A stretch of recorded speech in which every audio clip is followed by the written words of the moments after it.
Hey, I'm Warren Sprouse. This is the Bible Forum. We're here every Sunday night from 8 until 10 p.m.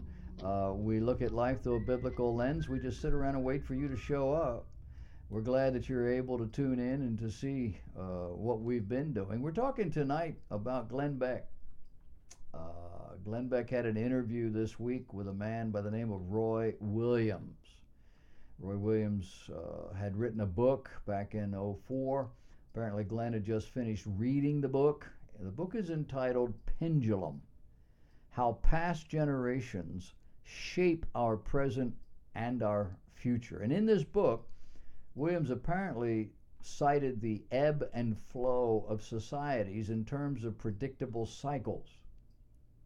He has been spending his life looking at what makes people do what they do. He has built a large and successful business on that premise, helping small business clients for over 25 years. He has written several self-help type books for this segment of society, and according to observers, he's been able to stimulate miraculous growth. Now, I'm not in the habit of listening to Glenn Beck. I'm not a real fan. He has become something other than what he used to be. He's mixing his own brand of religion with Christianity and politics. He's becoming more of an emotional cheerleader for bringing America back to her roots than in keeping folks informed. I'm one of the folks that wants to be informed. I don't really want to be preached to, not by a Mormon. I can make up my own mind. I do like new information, however, and sometimes Beck provides that. So if I'm in the car is set on the dial where he and Rush and several other people I like to listen to are, he comes on. But if it's just 3 or 4 men laughing and interrupting one another with what they consider to be witty or significant whatever, I'm out. But this interview started just as soon as I got into the car. And the author began by explaining how the Bible reveals, or at least implies, that there are 40-year cycles through which humanity revolves. He then launched into his own description of the book that he had written. He said he outlined the 20, 40, and 80-year cycles in American history going back to Lincoln. He actually can go back further than that, but in the discussion on the radio, that's as far as he went. I don't remember all that he did. I was driving. I wasn't writing all this stuff down. I grew up with people who talked in terms of 20-year cycles. I also heard about 40-year economic cycles. I never heard that they were biblical. Now, I know the number 40 shows up in the Bible an awful lot, but I never heard that it was an economic cycle. I've always heard about any of these things only as backward observation, looking back and seeing what has just transpired. Oh, look at that. That was a cycle. This man was talking about projecting forward based on what appeared to be unalterable laws, unalterable principles, things that were first propounded in the scriptures.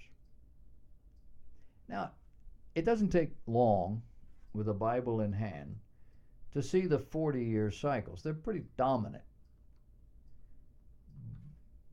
But that life revolves around those cycles, that's new information. New evaluation of known comfortable norms. And I listened long enough to get the title of the book. In that same week, I heard Rush talking about cycles, only he was talking about liberal versus conservative cycles.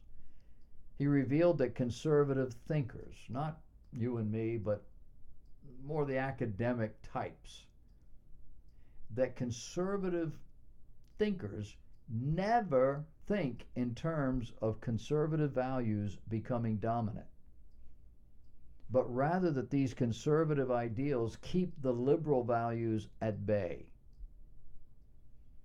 That humanity always gravitates toward the liberal side, and that conservatives work to keep them from going too far.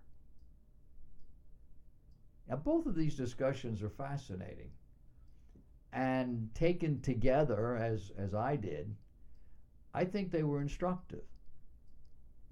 Now, Williams' book is advertised on Amazon.com. It's accompanied by several descriptions and observations by others. In one of the blurbs, Williams himself recounts his conversation with a friend, a Dr. Grant. Dr. Grant pointed him toward another book. In this other book, he referenced this woman whose last name is Popcorn. Can't remember what her first name is. Susie? I don't know what her name is. Anyway, she mentioned that predictions caused her to become sensitive to patterns of events over long periods of time, and finally led her to her own 2003 realization of society's 40-year pendulum. The book that Dr. Grant pointed this man toward is entitled Generations, The History of America's Future, from 1584 to 2069, written by William Strauss and Neil Howell, H-O-W-E. These are the men who tend to see history in terms of these 20-year cycles. They list them as the idealistic, the reactive, the civic, and the adaptive. Now, Williams is reading through this book that was recommended and was immediately struck by the fact that the authors seemed to be talking more about 40-year cycles, not 20-year cycles, even though they had listed these 4 20-year cycles. And he said before long he realized that the 20-year cycles were really halves of a whole, that the idealist was dominant for a 20-year cycle, a hunger for individuality and freedom, followed immediately by the reactive, which was regressive. The steam had gone out of this thing, but we continue to pretend that everything's still okay. Cycling back to the civic, which becomes the dominant 20-year cycle, where we kind of do it all over again. And the adaptive, which is a regressive move, with the same result, going back down, only to come back around again. One reviewer of the book said if you choose to read it, you're going to begin to see signs of shifts in the headlines of your daily newspaper or in the feed reader on your smartphone. We're going to start to see in the headlines an America that is gathering around causes. We're also going to see a low tolerance for people who don't fit in. The polarization in Washington is one big sign. Even the politicians are taking sides, and there's little tolerance for moderate positions outside the party lines.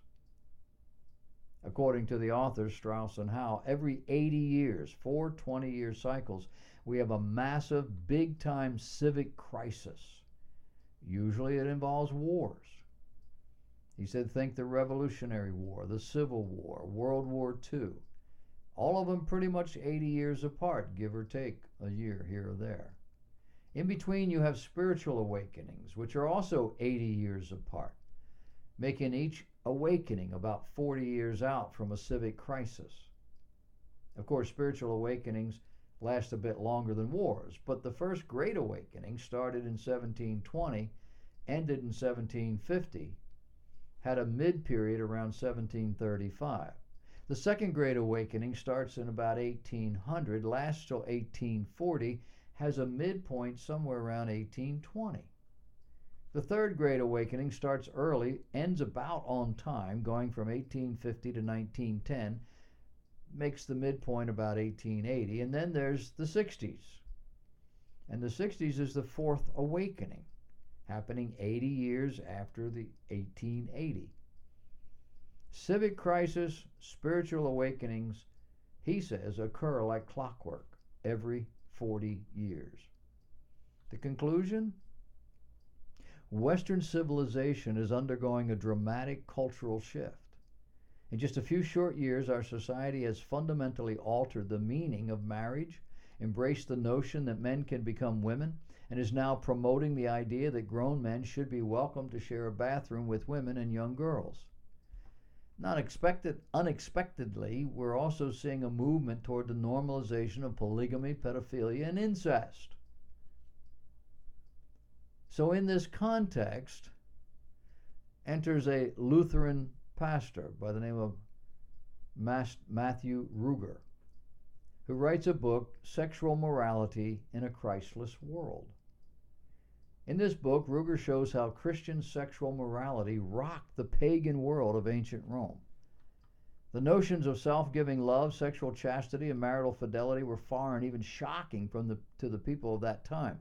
Citing existing scholarship, Ruger details the Roman sexual worldview that prevailed for hundreds of years. Women and children were viewed as sexual objects, slaves, male and female, and they could expect to be raped. There was widespread prostitution and predatory homosexuality. Christian sexual morality might have been seen as repressive by the licentious, but in reality it was a gift from God for their victims. Ruger writes that, quote, claims in our day of being progressive and moving forward by accepting the new prevailing views on sexuality and same-sex marriage are horribly misinformed. Contemporary views about sexuality are simply a revival of an older and much less loving world view. Translation, Romans chapter 1. Paul says, because that when they knew God, they glorified him not as God, neither were thankful, but became vain in their imaginations. Their foolish heart was darkened. Professing themselves to be wise, they became fools. As fools, they changed the glory of the uncorruptible God into the image made like to corruptible man, birds, four-footed beasts, and creeping things. Talking about idols here. Wherefore, as a result thereof, God also gave them up, gave them over to uncleanness. This is a sexual thing. Through the lusts of their own hearts, to dishonor their own bodies between themselves. People who change the truth of God into a lie and serve the creature more than the Creator. For this cause God gave them up, gave them over unto vile affections. For even their women did exchange the natural use into that which is against nature. And likewise also the men, leaving the natural use of the woman, burned in their lust toward one another. Men with men, working that which is unseemly, and receiving in themselves that recompense of their error, which was meet, which was the thing that had to happen, logical. And even as they did not like to retain God in their knowledge, God gave them over to a reprobate mind to do those things which were not convenient, not right, good. Do you see the progress here? It's downward. At each step, people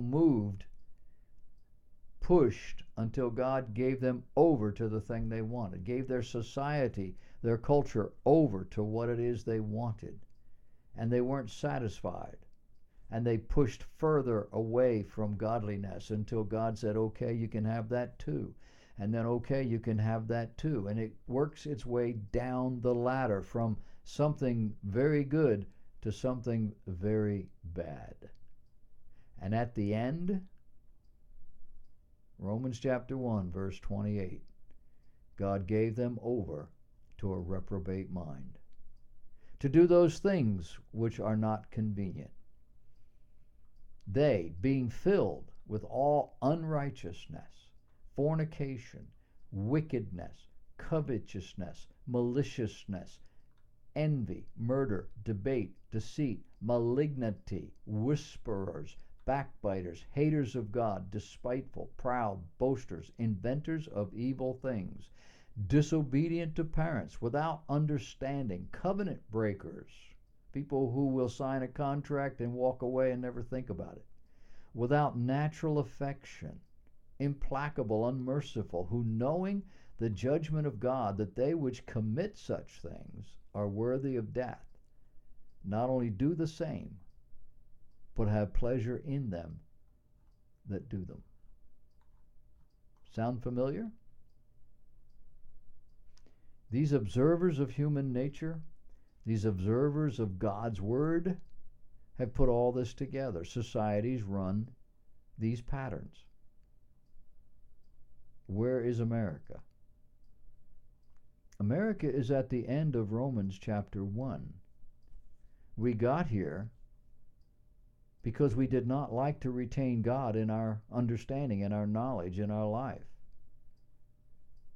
And we played around with little things that weren't all that bad, but they weren't right, until the little things became a cultural phenomena, a natural, this is what the society is like in general, and it went further. And it just kept doing that until now we have called every evil, sinful, disgusting, destructive behavior known to man as normal. Where are we going from here? Now, if these men writing these books are right, the cycle will correct itself to some extent. But if you look at history, when you see the correction, it's never back to the original. It drops down and it corrects. But then it drops down again. And when it corrects, it just levels out. And then it drops and it levels out. It's always going down. I believe that we're at the place where there's no place to go. America, last best hope for the world. And we're gone. Now Jesus needs to come.